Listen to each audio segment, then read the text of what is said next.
Africa, Mzansi Madume nteteleke go amogela ke go dumedise nna ka lebitso ke nna Tisetso Masike. Welcome to Trendz Live, the best entertainment and lifestyle show, reporting to you live from the SABC studios in Auckland Park. Listen, don't forget to follow us on social media platforms. That's on Twitter. It's at Trendz on SABC. Now we are talking all things art, and of course we have performances for you on the show. Now be sure to sit back, relax and enjoy. And while you're at it, tell your friends, your cousin to tune in, because the best show is on your screen. Now, did you know that the well-known Hyde Park Corner in Johannesburg is turning 55 something? And fabulous. Well, amongst all the buzz, the Turbine Art Fair has found a new home still in Hyde Park Corner in Johannesburg. Now, to celebrate this 11-year milestone, the new venue for the fair will host a variety of art artists, curators from all over the country to present and sell their work. Now, you see, this art fair has become, let me say, the epicenter of emerging art in South Africa. Now, Trendz is pleased to have project manager Kabelo Mofokeng and project curator Shanaz Mohammed to talk about this fair. Ladies, allow me to welcome you. Hello, Tisetso. Hi. Welcome to Trendz Live. Thank you for having Now, I'm going to start with you, Kabelo, right? Mm-hmm. I just want us to talk quickly about the fair. You know, it's a beginning of a very successful journey, right? Mm-hmm. Just tell us a bit about that. Let us in, the viewer at home, what should they expect or have in mind when you're talking about this fair? All right, so Turbine Art Fair, a fair that I'd like to think is quite at the heart of a lot of Johannesburg art enthusiasts and collectors. This fair's ethos, the things that are really important to us, are being highlighted in this time when we are moving to our second decade, this new time. We are focusing, or rather looking back at the importance of accessibility, of inclusion, of collective practice, looking at collaborations that you will see throughout the weekend from some international fashion South African artists working with emerging South African visual artists, but also we have a 9-meter long installation that guests will really be in, they'll enjoy 9-meter long dresses in the Central Court in Hyde Park. Yeah, so then 9 meter is not a short distance, right? It's pretty fair, right? But then I know for a fact that you have exciting artists that we should look forward to, especially in terms of collaboration. Who should we expect there, especially on the 9 meter? Who are we going to see there? We're gonna wait for the tickets to be bought so you can come. But I wanted just to show you that we have one of South Africa's favored fashion designers who has made a name for himself internationally. And the body of work that we're looking at is one that celebrates the importance of heritage. And he has made these dresses that represent these powerful women that represent all of these 11 or 9 heritages. We also have a collaboration with a paint. I can't say so much, I think Shanaz will understand why, but we're having a paint story, a color story that will run throughout the fair. And with this, we've achieved it through a collaboration with a very not prominent, quite an established design and color company. So actually, Shanaz, now she said that you'll understand. So I just want to, turn the light over to you, right? Yes, sure. You are not a stranger to curating, that I should say. I pronounce you a community. Very interesting title, right? Tell us a bit about that. Sure. So the exhibition titled I Now Pronounce You a Community is the Grad Show exhibition for the Turbine Art Fair. So the process for this was sending out an open call to all of the higher education institutions, asking their final year and postgrad students to apply for this opportunity. And then that went through a selection process where we selected students that would be part of this. I think what's really exciting about this exhibition is that we are able to bring together all of these institutions in one space, whereas we don't usually have that kind of interaction. And I think students as well tend to work in isolation, even within the institutions.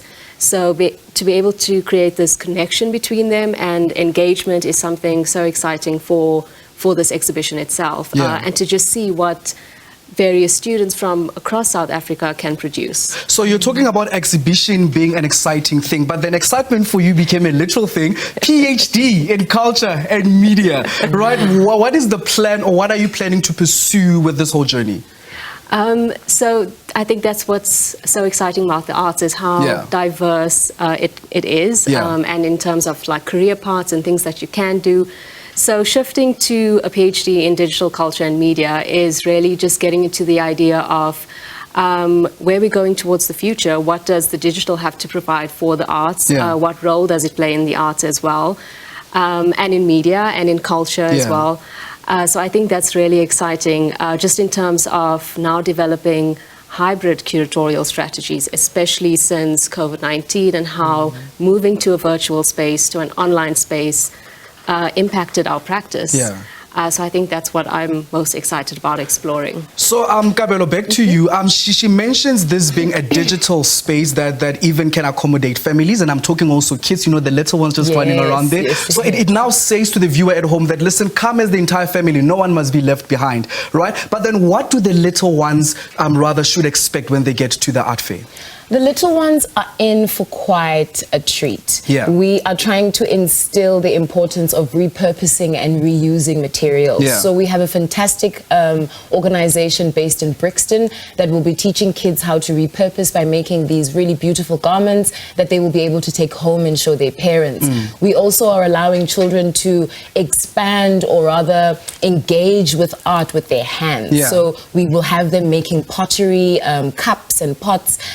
Something that is a little bit one-up from like some kind of preschool, just a children's program. We don't look at it at a kiddies area. We look at it as a young art mentoring space where children can have their first experience with the art while their parents get to walk around and hopefully buy art.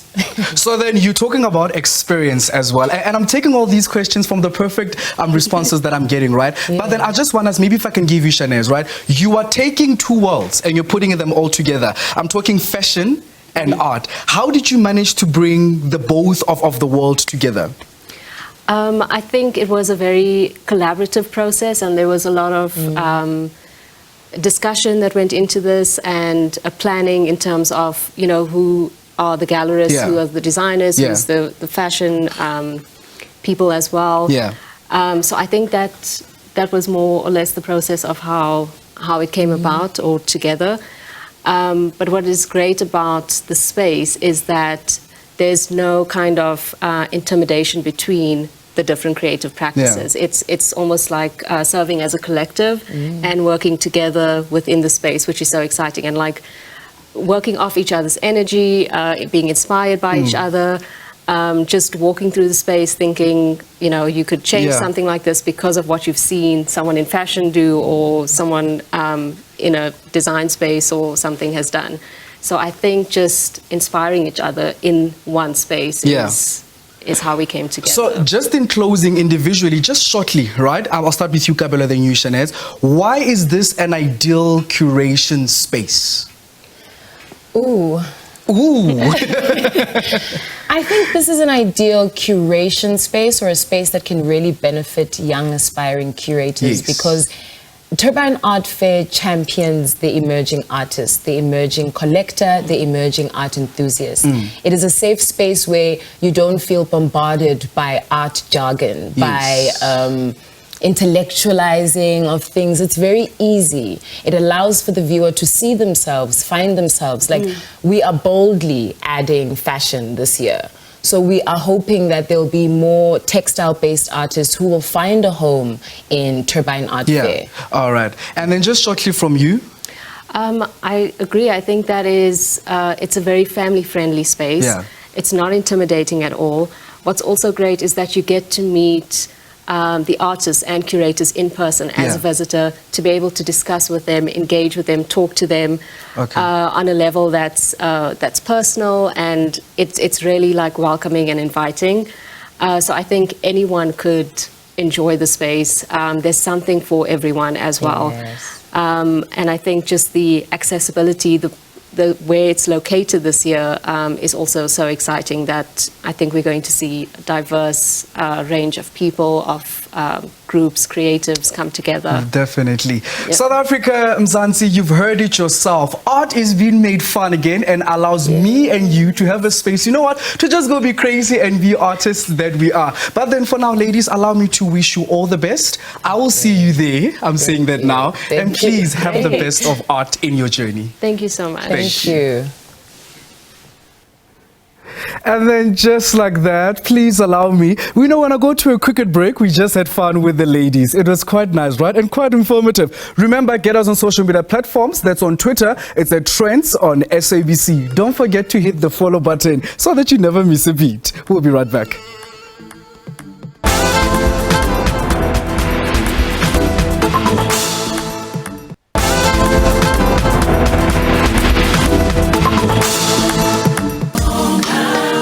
All in the name. Bati Chonga. South Africa, listen, it has been a beautiful one. Did you hear the keys, the melody, everything? Mwah, so beautiful. And that was the crisp sound of musician Naledi Boltina with a track from her recent released contemporary gospel album titled Chonga. We'll catch up with her a little later, and I'm talking about a lady with many talents. You don't want to miss that out. Stay tuned.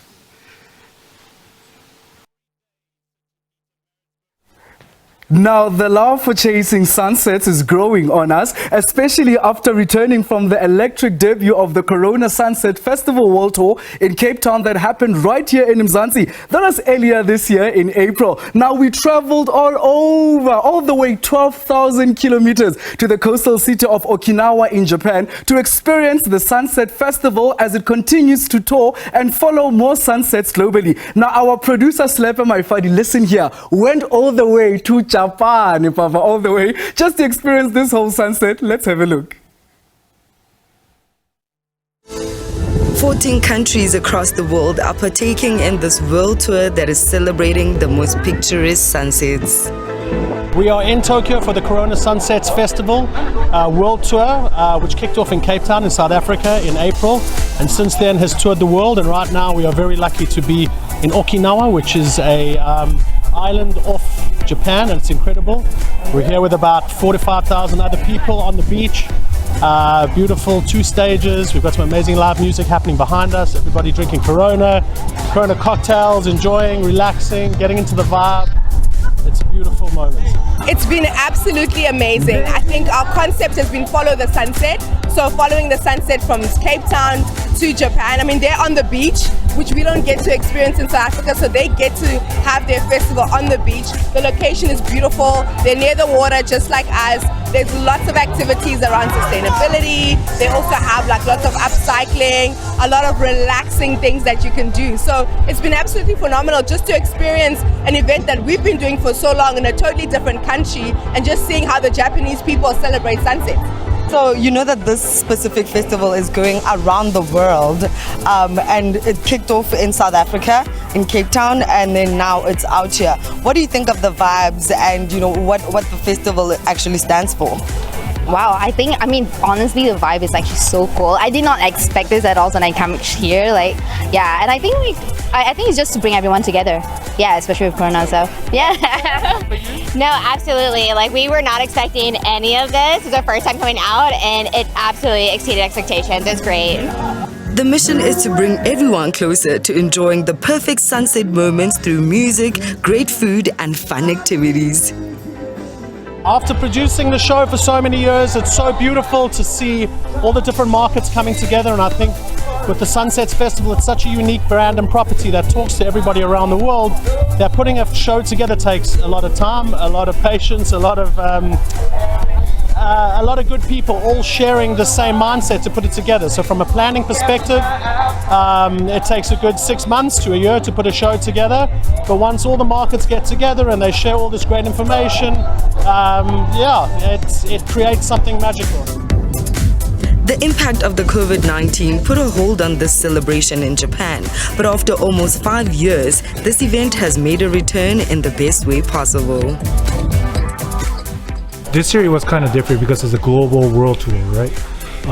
Till 2019, it was done locally by our team, but it was like the first time to work with a global team to make this happen. So yeah, I think this was it was kind of different compared to the rest of the festival from the past. The Sunset Festival had a packed 2-day lineup of not only international acts but also local talent that have been part of this project for many years. The artists that performed in the first day, Here I Die, and Noverge, which is the local artists, have been working with us since 2015, actually. And they weren't like popular back then. And our festival wasn't popular. It was like a few hundred people, right, on the first festival. But they performed there, and they weren't like selling tickets on their own show either. But they really grew with us. And actually, like Here I Die, he can do one-man live and stadium class and arena class. He grew like much larger. If you saw it, the people were like, crazy about him. So, yeah, it was like kind of special that we grew with them. So those two artists is kind of special because they worked with us from the scratch of the Renaissance Festival, Japan. The music and vibes are great, but let's not forget that the core of the festival has everything to do with sustainability. People in Japan, they know what sustainability is, SDGs, they know what it is, but actually we're like really slow compared to other countries. Activity-wise, we don't like do it like big compared to other countries. So our like purpose, I think, is of course, like festival is very fun for them, but we want them to learn about the sustainability during their like fun time and festival. If you learn about sustainability in like meeting rooms or classroom, it's like really boring, right? I think, Japan's a little bit more developed than South Africa in certain areas. And I think seeing that they've really made an effort with the plastic, which is a big part of our brand, that we really don't want to pollute the ocean. So what I've been really loved is that they have these little stations where they've really nicely separated the different kinds of waste. And then they take that and then it's gone and getting recycled. So that's really interesting. And I know South Africa, we're still on our journey. And so the fact that it's just natural in this environment is really quite interesting. What is it that you do in terms of like staying green, eco-friendly stuff? Are you part of doing any of that? So Okinawa itself is actually really good about recycling, and that's a big part. So they make everyone, you have to recycle, and that just like promotes everything. Even going back to the States, like I've continued to recycle and making sure that I've stayed green in that aspect. Is that something that you do? It is. Because I come here to visit, so it's my first time here actually, and that's something that I actually realized that the importance of recycling here. So yeah, it's definitely something that we also do back in Singapore. In terms of the vibes there, is this party, how much would you give it out of 10 compared to what you experience in your country? Oh, 10 out of 10 is great. Hello. I would give it 12 out of 10 because in Singapore we don't have this. So this is pretty cool. Yeah. That's amazing. Thank you so much for speaking to us on Trendz Live. Thank you so much.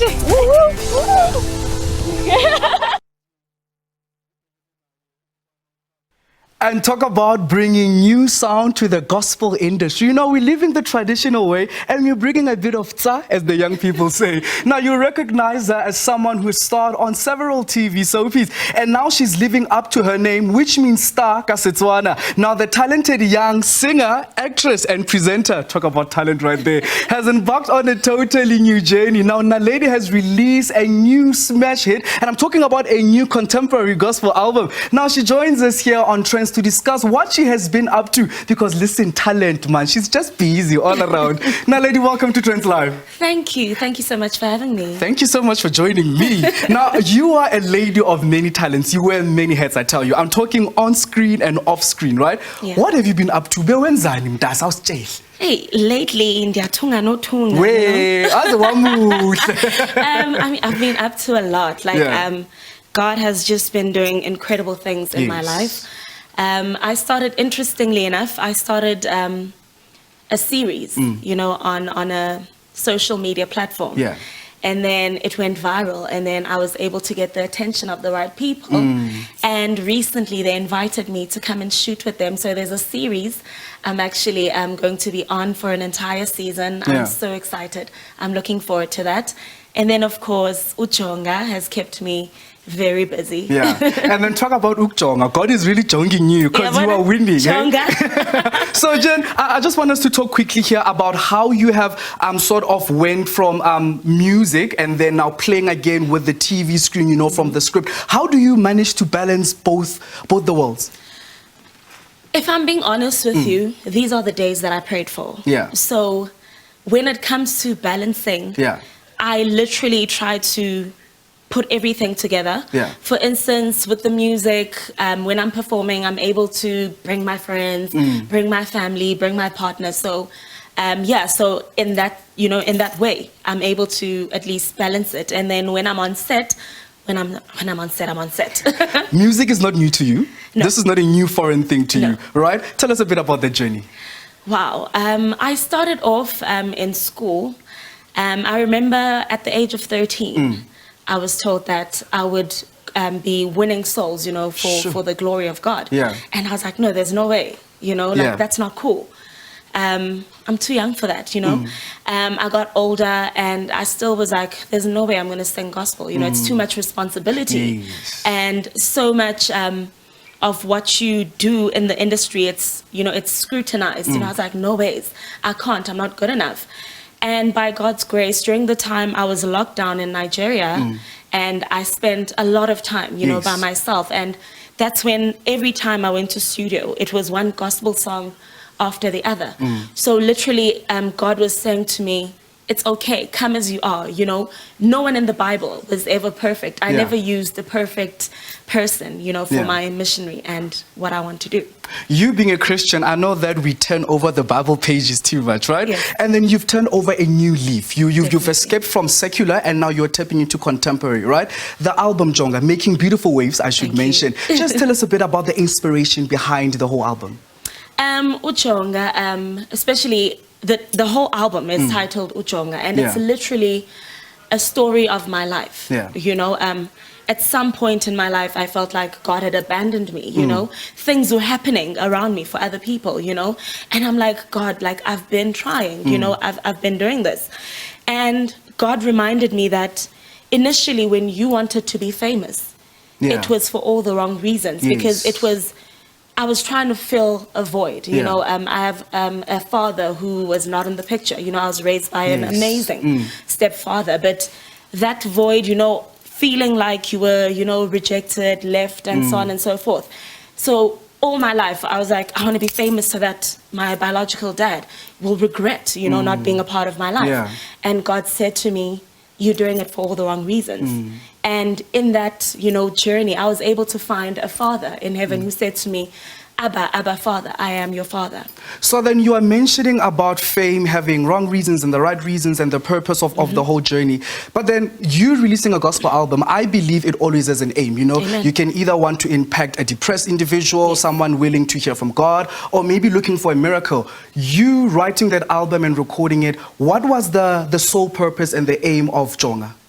Literally, it's just to highlight his glory. Ngomzo zokugqibela, wenza adume ngakho. So I don't know where that came from, but somewhere in me, I just said, I just praise, because there was a time in my life where I used to write music like Uyiseka Tamsang, and literally everything that happened in that song, it happened in my real life. And I was like, with your tongue, you are able to speak life, So the moment I start speaking things, I'm like, no, I'm not speaking negative things anymore.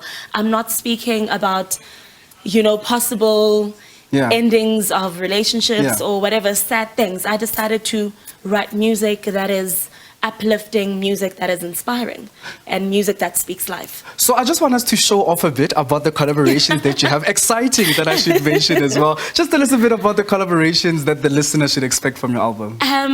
Okay, there's Ifani. Oh. There's Jake's Tebe, award-winning producer. Come on. I like to call him Dr. Jakes. All right. Also, there's Moti from Mikasa. That was actually really exciting because I met him while I was still young. I think I was 17 when I actually met Moti for the first time. And I was like, no, I'd love to work with you. He's like, yeah, you know how it's like, don't worry, send me a DM, And eventually, I was in studio with Jakes, and there he was. And he was like, and literally the verse at the appointed time, God will do it. And literally everything that I've ever asked God for, he is literally bringing it to life. Ah, beautiful. We have seen you on screen and now we're seeing you on stage, right? You're a presenter, correct? Yes, I Can am. you please link to this camera here? Okay. Just give us a bit about what we're expecting from the performance. Let's go. Hey guys, welcome to it. This is Trendz South Africa. Of course, you are with unpacked. Next up, I'll be giving you a song titled I Know Fit, featuring Umilado. Please do enjoy. I didn't say take my job. I said link to the song. Please. Over to you, ma'am. Enjoy.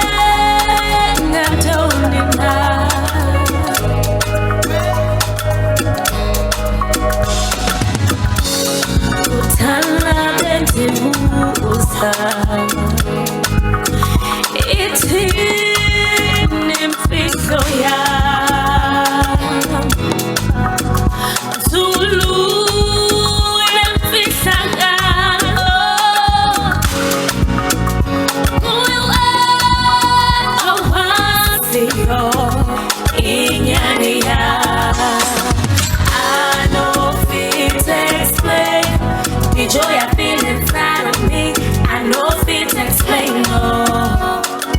I know fit explain. The joy I feel inside of me, I know fit explain, no. Ogidiga, fire from my head, Ogidiga. Blessing the follow the boy, the blessing the follow the ghetto.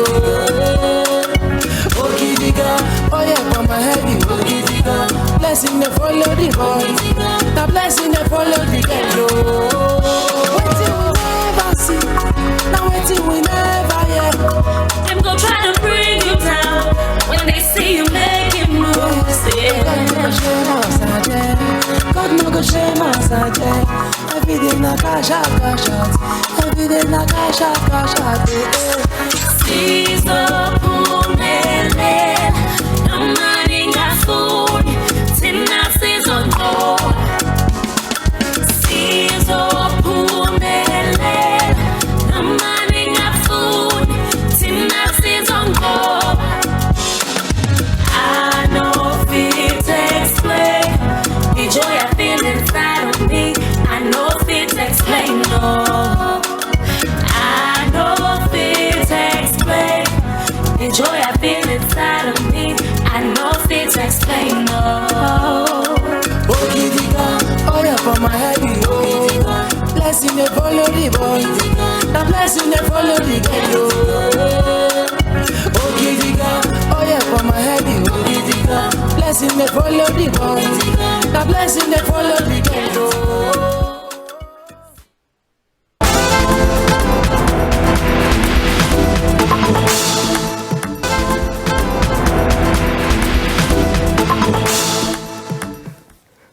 Welcome back. You're still tuned in to Trendz live here on SABC News Channel 404. I trust by already now you already followed us on social media platforms. We love to interact with you. Now we are moving on to something very fresh and very new. Now next week we'll be celebrating the momentous 30th anniversary of Decorax Joburg, where an extraordinary 4-day deco and design experience awaits you.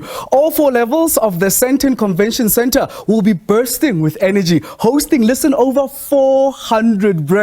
Now, there's an opportunity for you to witness the future of interior acoustics. Now, 2 exhibitors are with me here in studios. Tsogofatso Muchubi, female interior designer, and Steve Chantel, Usurper Gallery CEO, to speak to us about Decorax and the future of interior designing. Welcome, ma'am. Welcome to studio. Thank you for having me. My good sir, welcome to Trendz Live. How you So doing? you look like a gentleman, so I'm just going to say ladies first. So, I just want to start with you, yeah? With the whole Decorax that is coming up, right? You just want to tell us a bit about what the whole thing is all about. So Decorax is to showcase different designers' work. Yeah. Like this year they have the likes of your Superbalist and your Mr. Price for the first time. There's new designers like myself as well. Oh yes. Yes, very excited. And speaking of new designers like yourself, you know, you being a female, right, breaking the glass ceiling, I'm definitely sure it was not easy. Just tell us a bit about the journey of becoming an interior designer in a male-dominated industry, I might add. Yes. Yes. Well, for females, I think what helps is that, you know, a home is very close to a woman's heart. So with me, I know I'd always watch shows, design shows, and be inspired, as well as amazing design finishes. I'd also like collect pictures on Pinterest, just to use for inspiration in future. And then that's when I later decided to start my Skatukushin line. So then you actually married your answer to a home, right? And that we were expecting a female designer to be going through the kitchen, the bathroom, and this and that. Would you rather say it's suited for one to have the view that as a female you'd rather be comfortable when you're designing a home more than an office or a corporate space? Not at all. I mean, there's architectures that are doing amazing work in residential designing. They're doing restaurants. You have the likes of Mama, you have the likes of Biteko, who's now designing furniture. And we have other designers that are doing restaurants, hotels. So no, not at all. So then it's a very wild and crazy world. It's a very wild and crazy world. Right. Steve, back to you. I just want us to talk a bit about Usurper Gallery, right? Absolutely. Just tell us a bit about that. And also the most interesting thing that the viewers should know, NFT. You're doing it all different, actually. So essentially we're a digital fine art gallery. So we use the NFT as a certificate of ownership. So a lot of people get confused by NFTs. It's actually really just a certificate of ownership on the blockchain. And that allowed us to do digital fine arts and to really push the African narrative way into the future, which is really cool. Definitely. So then you speaking about pushing the African narrative into the future, you are now giving, you know, local artists a physical platform, you know, to come showcase their digital work as well. Why is it so important for you to give this artist such a huge platform? Do you know what? It's a place, it's a hub, first of all, and I always wanted a physical space. You know, also stuff, we want to show people that they can have it on their walls. The thing that really changed my mind about everything was the Samsung Frame TV. So it's designed for art. It's really beautiful on a wall. I mean, I was trying to get her to come and check it out as an interior designer. Because, I mean, they're super, super beautiful. And it's really now a platform where people can see, okay, I can actually own digital art. The art can move. It can do different things. You can add extra layers of narrative. And it becomes really dynamic. So essentially, you know, some of the market doesn't understand it. And I think if you're starting a new business, if the market understands you completely, you're too late into it. So Steve just said, actually, threw you under the bus, I should mention. He said that there's something that he wants to come view, of course, speaking about the frame. And I just want to tap quickly into spring coming up. May God please end these cold fronts. You know, we're tired of winter. Right? Spring 2023. What is it there to expect? Any new thing coming up in the interior world? You know what? Interior designers are now tapping into nature. So definitely organic lighting, green plants indoor and outdoor, bright colors, complementary colors, which is what you'll be seeing as well at Decorax. So then specific color maybe that I should hold on to for spring? Your powder blues, complementary to your royal blues, shades of pink. Now this whole Barbie thing is in, so people are tapping into that as well. I see it being pink is becoming a thing now. Yes. I know, you're going to have to remove all the pink from the studio. I'm sorry, I was just about to tell you. You're going to have to make the studio wood. But then at least now we have the pink on, so we're on the right track. Right? Would you rather add to that anything spring that you would advise from your perspective? From my perspective, I like punchy colors as well, and punchy art. The things that we exhibit are absolutely they stand out on the walls. Our current exhibitions with Seth Pimentel, and it's really, really punchy and beautiful and high contrast, and it really, I think it pushes future African thought. There's some of his pictures there. That's punchy yellow. So actually from Steve, what are we expecting to see at Decorax? At Decorax, we've got a few things going on. Firstly, we're going to do a panel discussion. It's called Artificial African Narratives around AI. Then on our stand, we're going to have a whole bunch of the frame TVs. We're going to have different artists in on each day, like Terence Maluleka, Mark Draws, and Naledi Modupi. They're going to actually be drawing the art live, and it will actually be coming up on the big frame TVs. We did it last year. There's a bit of theatre around it, and people, I think they're really interested in it.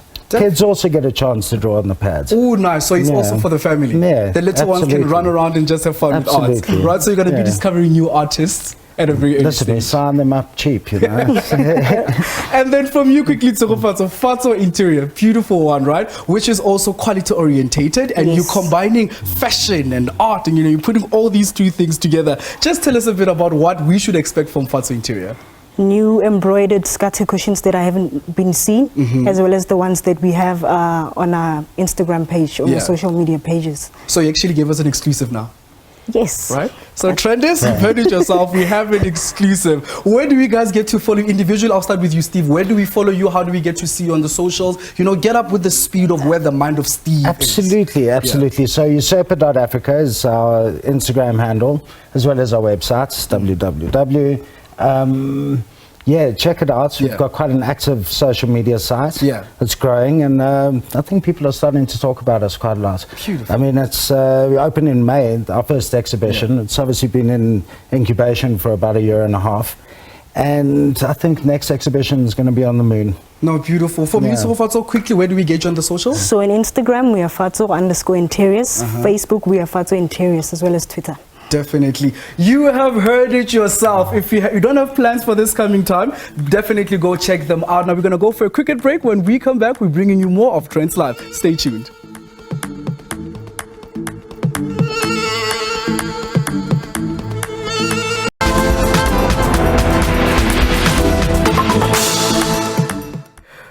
Welcome back. Now, Her Majesty the Queen Sukotadi Mabena is known for being passionate about reproduction health, ending child marriages, and fighting against sexual abuse. Now, she's also a staunch traditionalist who embraces her Sesotho and IsiNdebele culture. Now, this weekend, Trendz Live attended a traditional ceremony in KwaMhlanga in Mpumalanga, where the Queen launched her multicultural blanket. Let's go have a look.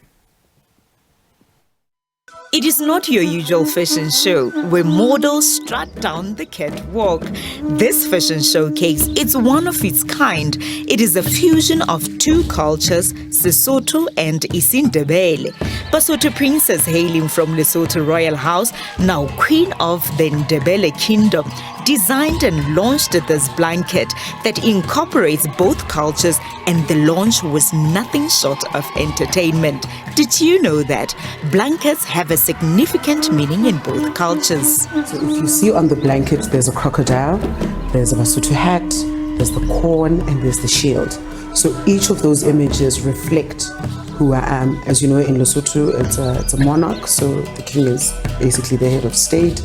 And so those define who we are as a royal house and as Basotho as an entire nation. For Basotho, that is pride in itself. But also remember, I am a wife in the Ndebele kingdom. I am the queen. So we have to respect their umbhalo. What we're doing is not trying to eliminate or even dilute the meaning of umbhalo. Umbhalo is what it is, and it will remain respected as its own blanket. But this was just to honor me, to honor the queen. How does the custodians of both the cultures feel about this blanket? I think what I saw from when I got married, everyone was elated. Everyone was just excited, everyone was happy. This was something that hardly ever happens, where two kingdoms come together and marry one another.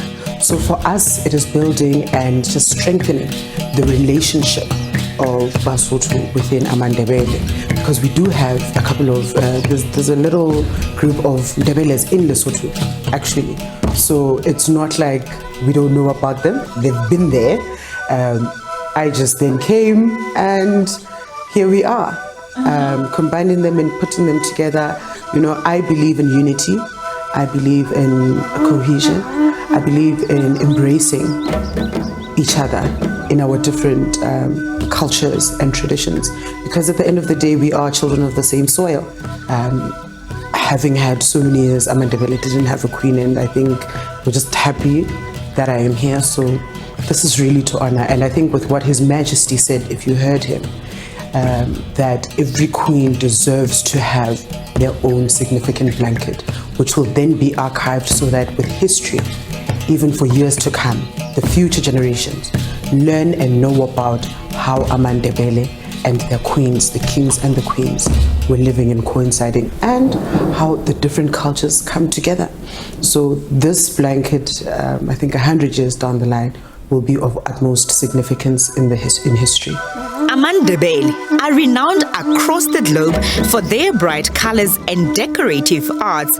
One of the words you'll hear a lot at these kind of events is umbhalo, which I thought was referring to the drawings, when in fact it refers to a blanket worn by married women in IsiNdebele culture. We do have umbhalo, which we don't tamper with it. That one remains the blanket.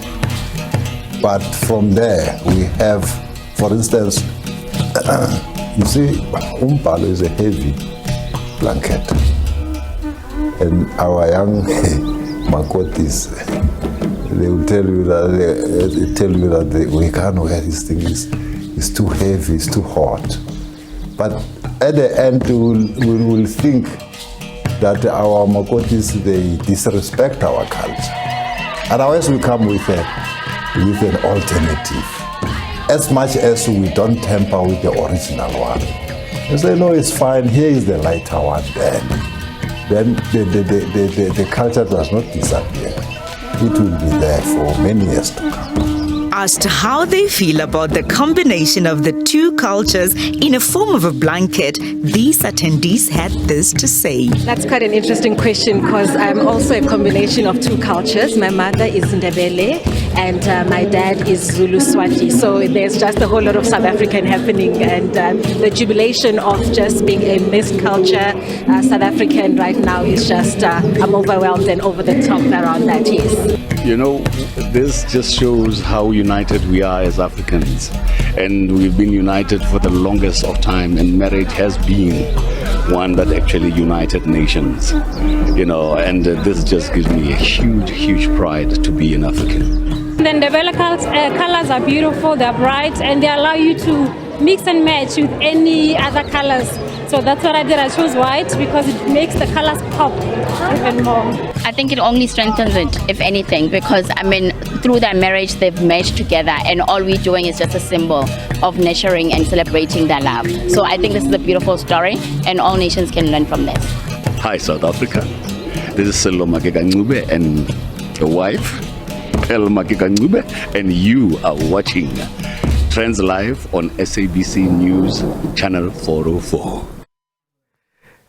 That is just to show off the beauty of culture. Africa omuntle. You know, the nice thing about being an African is the many cultures that bring us together. Listen, time flies when you're having fun. And allow me to say goodbye and thank you so much for joining us. Now, do that again next week, same time, same place. That's on SABC News Channel 404. And meanwhile, be sure to follow us on social media platforms. That's on Trendz on SABC. Set your reminders. Your Friday plans is Trendz Live. Now, this is my advice to you, actually, right? In case you feel like love is draining, it shows that that's your chance to leave. Take care of yourself, love yourself, and put yourself first. Because if you don't love yourself. For me, goodbye and God bless.